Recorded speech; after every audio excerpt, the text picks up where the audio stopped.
დღეს გურჯაანის კულტურის ცენტრის დარბაზს მაყურებელი ვერ იტევდა. პატარების დიდი მოწონება დაიმსახურა ნოდარ დუმბაძის სახელობის მოზარდ მაყურებელთა თეატრის სპექტაკლმა ურჩხული და ლამაზმანი. კულტურის ცენტრის ხელმძღვანელის ბექა სონღულაშვილის განცხადებით, მსგავსი სპექტაკლებით პატარა მაყურებლებს მომავალშიც გაანებიურებენ. ყველაზე მეტად მახარებს ის, რომ ძალიან დიდი აქტივობა იყო ნოდარ დუმბაძის სახელობის მოზარდ მაყურებელთა თეატრის სპექტაკლზე და მინდა გითხრათ, რომ გადაჭედილი იყო დარბაზი და ძალიან მხიარულად და ძალიან კარგად ჩაიარა ამ სპექტაკლმა.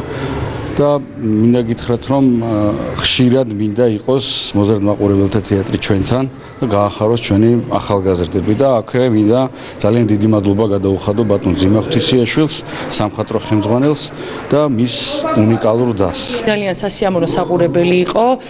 პირველ რიგში მიხარია, რომ გამოიწვია პატარა ბავშვების დაინტერესება და ძალიან ხშირად ტარდება უკვე თეატრები, ეს უკვე დიდი მიღწევაა. მადლობა კულტურის ხელმძღვანელობას, რომ ხშირად ათამამბენ ჩვენს ბავშვებს ასეთი კარგი სიახლეებით. იმედი გვაქვს, რომ ძალიან ბევრი კიდევ ასეთი კარგი თეატრი ჩატარდება.